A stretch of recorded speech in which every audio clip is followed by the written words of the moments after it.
It is not always the substandard product or services that causes the closure of the business. Managing money is also important for the survival and growth of the business. Even a profitable business falls without sound financial management and planning.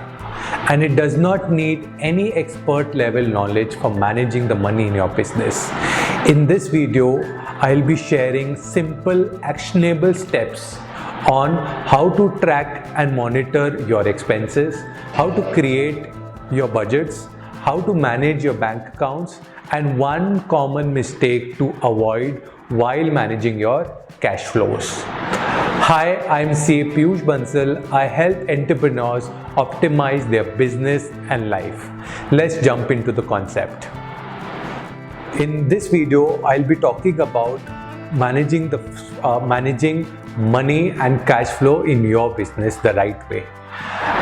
The whole concept that we'll be working around is simplification, because if it's not simple and it's not practical to do it, it becomes very complicated in the long run, and the consistency goes for the toss. So for that to happen, here are some simple methods that you can implement while managing your business.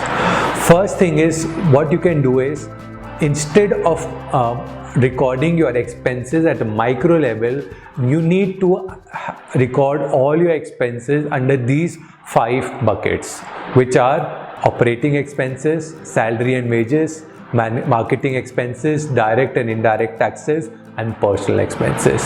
So all your business related expenses needs to be categorized under one of the following buckets. What mistake usually how things get complicated is, we get into multiple micro or subheads. And what happens is, in order to keep tracking those things and recording those things, the analytical part, data part becomes very complicated. And if you want to consistently and predictably do tracking of your expenses and budgets, it is important that you maintain these 5 simple buckets. That's all. Once you do that, everything is sorted. Also, once you do this, what happens is, you will be able to see a macro view of how your business is operating.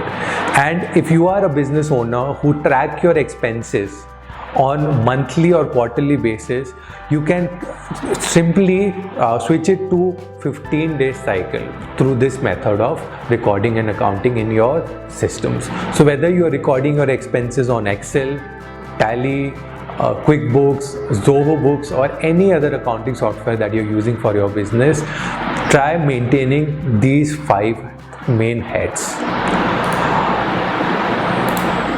After this, the second important thing is, once you have identified these expenses, you need to give percentage allocation to these specific expenses.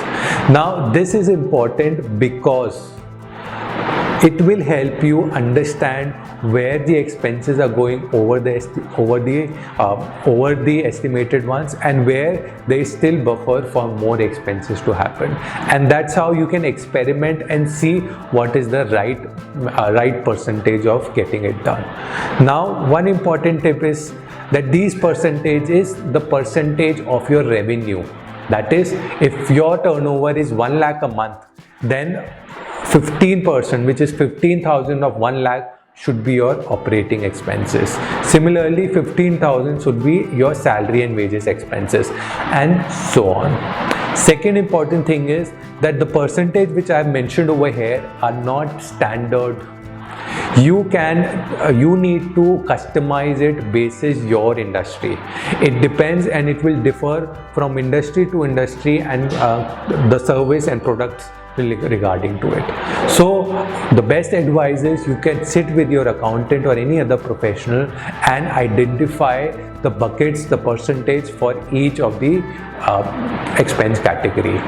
And the last tip under this is for personal expenses. In this personal expenses, this includes your profit margins as well. So any profit that you're getting out of your business goes into the personal expense bucket. So the quick takeaway over here is that it's important to group your expenses in two main heads and allocate to a percentage to it, so that on a fortnightly basis you can keep track of what is the over expense, what is the under expense happening in your business. Once you do that, then I'll give you a very simple system of managing the inflows and outflows, which is through bank accounts. For this to happen, you need to have 3 bank accounts. That is the most simple and I'll say the minimum requirement for that to happen, and I'll give the reason for it. So first, current account is for your collections and payments. This will be your business collections and expenses. So all the above expenses which I mentioned above, other than your personal expenses, goes into this account. The personal expenses goes into the second account, which is a saving account, which could be your proprietor saving account, your personal account also. In this account, you transfer all that percentage of money, revenue that you have decided for personal expenses, and that goes into your personal account where all your personal expenses are happening. The reason for this segregation is so that you do not mix up your business expense with your personal expenses, and you have the clarity of how much money you have right now in your bank account for which you can use it for your personal expenses. And this is a game changer for many people, which I've seen, where I've implemented it, and even in my business it has been a game changer. And the third thing is, third account needs to be again a saving account, which is for investments only. Now what you have to do is, the business from the personal expenses, for the personal expenses money that you got in your saving account, certain percentage of it you need to allocate to your investment and saving, and first allocation should happen over here. So out of all the expenses which is happening, say for example, out of 25% of your personal expenses, 5% you are allocating to savings and investment. So first allocation from entire bucket should go on saving, and then it should go on the expenses account. This is a very important tip which I share in my the other video, which is how to manage your personal finances. You can click on the link below and you can see that video, or you can go on the description below and you can check out that video also. So this is important from the perspective of managing your personal finance. And the important takeaway over here is that all the revenue minus your savings is your expenses. It's not the other way around. Sales minus expense equal to savings. For having to create a profitable business, you need to have a system of saving, and you should prioritize savings over expenses, so that expenses could be managed in that regards. Having said that, let's go to the last piece of this video, which is about the mistake that commonly people make while managing their cash. And that mistake is that sales minus your tax amount is equal to the real money that you have got to invest in your business. So for that to happen, the common mistake is that people consider the money, sales money, which is including the tax amount which needs to be paid to the government, as part of their cash flow, and they end up utilizing that money. So what happens is, they are not able to pay the tax amount when it gets due, and the extra penalties or interest gets levied. So it is really important to have this practice of segregating from actual cash flow to a real cash flow. And the real cash flow is when your sales is reduced with the tax component, and the outcome which comes is your real money that you can spend in your money. So I create such kind of video each week, and I share it on every Tuesdays.